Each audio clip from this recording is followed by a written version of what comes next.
and some of also the ethical issues that come with doing this kind of work. The first one is about the pandemic and the Black Lives Matter movement and that infamous year that we all just lived through.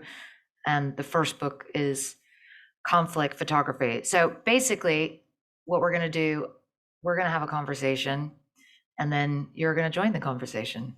So it should be relatively straightforward.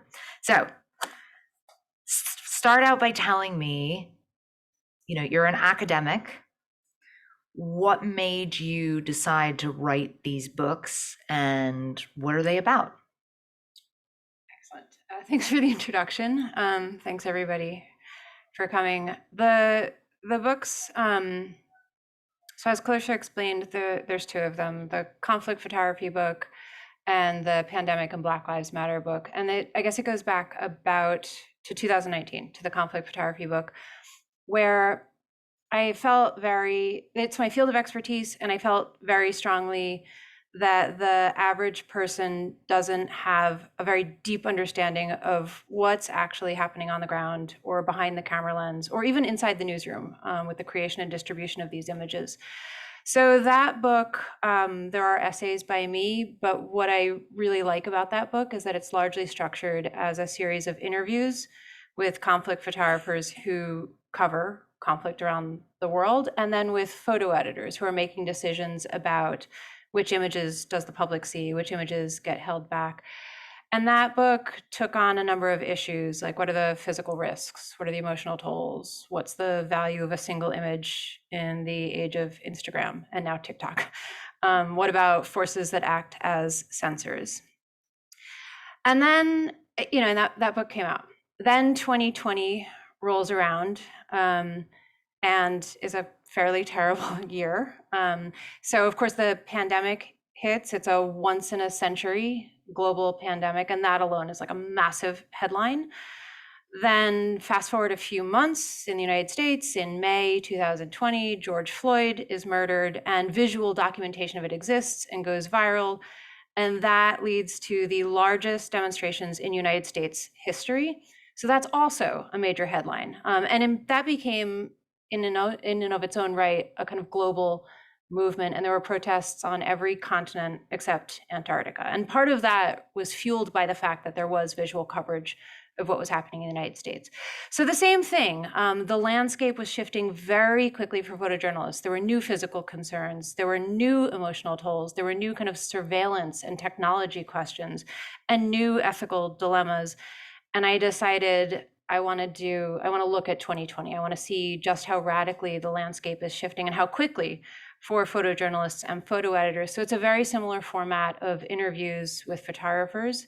And again, I really wanted a kind of global diversity of voices, because Black Lives Matter, let's say, George Floyd was killed in the United States, but it goes and spreads outward. And then of course, COVID is everywhere. So I wanted to hear from a variety of perspectives. So it's interviews with photographers, and then it's interviews with photo editors talking about like unprecedented challenges they'd never dealt with before 2020. Did you have some slides that you wanted Yeah, to... I'll walk us through just a tiny bit.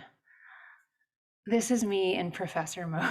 I love a good slideshow. I mean, I love a good slideshow too. Just to set the stage, I feel like I even said this to Clarissa before we started. I was like, is this just way too obvious, this screen? But I think it matters to put it out there that images are important, images are powerful, and they function in these capacities. So to raise awareness, to get people to pay attention, to work as evidence, to teach us. But they're not always necessarily used towards productive ends. And I give us just one example.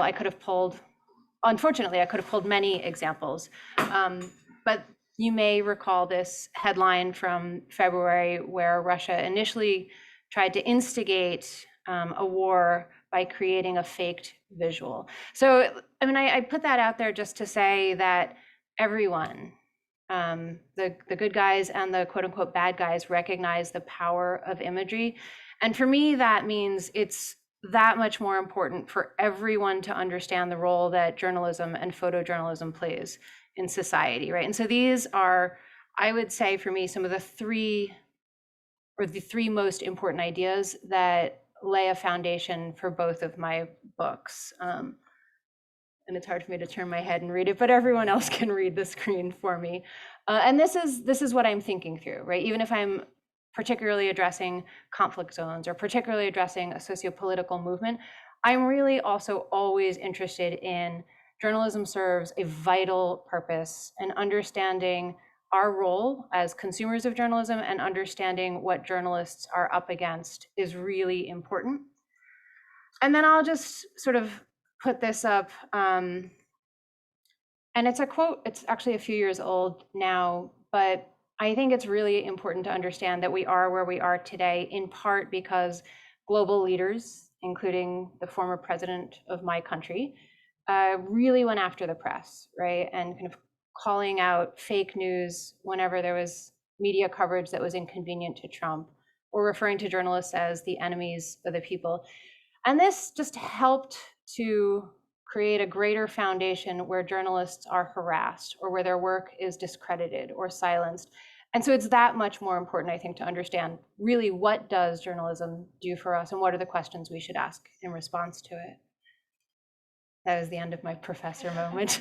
I'm curious because you talk about journalism, but you're focused mostly on photojournalism. What is it about photojournalism specifically that has, called to you in a sense? I think for me, it's journalism writ large is very important to me. I am particularly interested in the fact that photos tend to collapse a distance between here and there, right? We can see something even if we aren't there. Photos are also taken in very quickly, whereas it takes time to read an article, you can look at an image in under a second. And although we are all very aware that Photoshop exists, I still think people tend to tip towards the photo is the proof, right? And so raising a kind of critical awareness of photography is very important. I also think, for me and Clarissa, you can disagree, but over time, history often gets remembered in a single photo or two, right? As time passes, like if I were to say the Napalm Girl photo, everyone would say, oh, Vietnam, right? And you can kind of condense a large history into an image. I'm also going to run a slideshow, and it has a few images and very short pulled quotes from the interviews in my books. And just the heads up, like we're on the topic of conflict and crisis, so some of the images are a bit distressing, including the first one. So everyone has a heads up now. I wonder, we can't, we're obviously going to talk about lots of things, but given the context of where we are now in terms of Ukraine, you've been in the US, you're seeing all these images. What stands out to you in terms of the sort of imagery that we've seen coming out of Ukraine and the impact that you see that having on public opinion writ large? I think with Ukraine, initially, I was seeing a lot of refugee images, a lot of people at train stations, a lot of women and children being parted from men who were conscripted to stay. And then it's about 2 months of coverage, and everyone was gripped at first. And I did feel like this was really a kind of social media war, particularly Twitter and TikTok. And I also then, about 2 months in, started to notice, or maybe a little less, maybe 6 weeks in, started to notice there started to be a public fatigue, right? It was such a major headline every single day. And then Bucha, and that gripped everyone again. And all of a sudden, the imagery was really quite graphic. Dead bodies, body bags. That's what I was seeing in legacy media, and then going on social media, I was seeing really graphic images. So I think it's, I heard someone say that they thought it was the most documented war ever because of how many journalists are there, because of how many locals are just citizens, and because the dissemination is so broad with social media. It's interesting you brought up the issue of graphic images. This is something that we grapple with in newsrooms all the time. How graphic is too graphic? When do you need to issue a warning? When are you sanitizing? When are you doing a service? I wonder if you have any thoughts about this topic and how graphic is too graphic, but when also you shouldn't be shy and try to varnish the truth. Yeah, I do think it's a very difficult one, because I think you run two risks. One, if you publish something extremely graphic, you run the risk of really upsetting an audience. And two, and maybe it's the greater risk, you run the risk of revolting them and then they won't pay attention. They won't look at it because it's too awful to engage with it. That said, I do think there are times when graphic imagery is not gratuitous, right? If there is gratuitous imagery, and it's not going to enhance anyone's understanding, and maybe a written or verbal narrative could do the same. But there are times when coverage is graphic, and again, in terms of collapsing that distance, sometimes a faraway audience needs to see, like, just really what is happening on the ground. And sometimes, photo editors will make the decision, I know this is going to upset my audience, and I'm going to run this anyway. It's more important for me to publish this image than to sanitize what's happening. And actually, I think that Lauren and I have a mutual friend who's the award-winning photographer, Lindsay Adario. And I was in Ukraine at the same time as Lindsay, when she was this bridge near Irpin, the Kiev suburb, and literally a mortar landed just a few feet away from her and killed a family. And she was there to document it. And of course, there's that moment where you grapple with, or where the New York Times would naturally grapple with, do we put this on our front page? And ultimately they did. And I felt that that was very important to do that in this instance, because you don't want to sanitize war. Would you agree in that scenario that that is a sort of valuable thing to do, even though it's a hard image to look at? It's Yeah. not gory and it's not gratuitous, and it's Lindsay, so it's done Yeah. with incredible dignity. But I'm just curious. I do agree. And I agree. It's not actually, there isn't blood that you Yeah. can see. What actually made it so horrifically powerful for me was that, it's a mother and two children and another man, and the two children have their, like, kid backpacks, and that to me sort of brought home, these are children. I think it was incredibly important to see that image. These are civilians, and they were fleeing. They were supposed to be leaving through a corridor. This is, it will remain to be prosecuted, but it looks like a war crime. And the New York Times, I thought, handled it well, because they also published a statement about why we are showing this to you. You talked about this idea of collapsing the distance, which I think is really interesting. There is an intimacy to photojournalism and those images where you immediately feel that you're drawn into the scene. Another thing that I've observed a lot on the road with photojournalists is that they're often taking the biggest risks because they really have to get up close to their subject in order to be able to take the photograph and tell the story. Whereas sometimes in television, for example, we can use material that's been on social media, we can try to shoot things from a distance, or there are a number of different ways that allow us to do the work without necessarily getting as close to it. Can you talk a little bit about the risks? This is something you talk about a lot, obviously, in your first book, the risks that you see photojournalists taking, and whether there were any trends through your interviews with very different individual photojournalists, whether there were any trends that you noticed about their attitude towards risk. Yeah, the first image, if you noticed, was a photojournalist who had been pretty severely wounded, and I believe he's been either shot or hit with shrapnel 4 times. I have his permission to use the photo, and he has survived, and he's fine. But it's, the risks are real, and yeah, if you're getting closer to what is going on, you're that much closer to the danger. In terms of trends, I heard everything in these interviews, from I was so lucky I could have died, I made such a stupid decision, to others. There's a woman in my book who I interviewed who's an Egyptian photographer, and she said the newspapers really don't care, particularly for women journalists, and they didn't supply us with flak jackets and they didn't give us helmets. And so she was relying on Western counterparts to help her with getting gear to cover some volatile situations. Do you notice a shift in the dynamics for women who are doing this job? This is a question I get asked all the time. What's it like to be a woman doing this job? In television, it has diversified quite a lot now. There are a lot of female war correspondents. I think that that's true of photojournalism as well, although it does still feel like quite a testosterone fueled industry.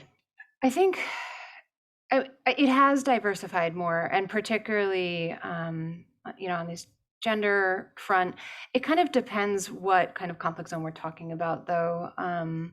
Because in Ukraine, I think it's still an imbalance. More male photojournalists are there than women, but it's changing. I mean, everyone's aware that this is a conversation that needs to be had. And there are women that I interviewed in the book who talk about, well, when I'm in certain settings, only I, as a female photojournalist, can, put on a headscarf and get access to women, and my male counterparts will never get that access. So I need to be there to do that documentation. That's actually the answer I often give people as well. I think it's a misconception to think that women are at a disadvantage doing this work. I actually think often it's a wonderful thing to be underestimated, and you end up getting a lot more access to places. And in conservative societies, you have access to 50% of the population, who your male colleagues do not at all, as well as being able to do the frontline stuff. When I was reading through parts of your book, I came across this interview that you did actually with the photographer who was injured. He touches on, well, and I'm going to allow you to tell the story. I don't want to tell the story, but he talks about the work that he did in Syria with the sarin gas attack. And he basically was collecting evidence of the use of sarin. Your question was, when you reported on the use of chemical weapons, you felt that your photojournalism was relevant. And then he talks about his experience. I wonder if you could just synthesize a bit what he told you about his experience, and the sort of intersection of art and stills photography or photojournalism. That, because art on some level is, not necessarily about looking beautiful, but to create an arresting image, to start a conversation, to provoke, whereas photojournalism in its purest form, I guess, is more about documentation. So what do you see as being the kind of interplay or dance between art and photojournalism? Most photojournalists I know do not use the word art, because it creates that confusion between two, let's say, visual forms. And even if their photography is aesthetically powerful, there is a preference to keep it in the category of journalism. That makes a lot of sense. And when you talked about like making the beautiful, the ugly beautiful, the thing that really sprang to mind for me, I was in Afghanistan last summer when the Taliban swept power. And I noticed that and it was predominantly my male colleagues, and a lot of it was on Instagram, really became obsessed, understandably on some level, with the Taliban aesthetically, because the Taliban, with the sort of kohl-lined eyes and the flowing hair, and often these very flamboyant ways of dressing. Also, I think because for so many years we didn't have access to the Taliban. They were like mythical enemy, creature, bad guys, whatever they were supposed to be. And suddenly you had access to them. And so I know quite a few female journalists who were offended by what they saw. I mean, some people called it like Taliban porn, or the kind of like fetishization of the Taliban, which in some way then gave short shrift to their attitudes towards women, the fact that girls couldn't go to school. And I found that fascinating because on the one hand, I, like everybody else, when I would see one of these images on Instagram, I would really stop and look at it. They're powerful, they're fascinating, they're colorful, they're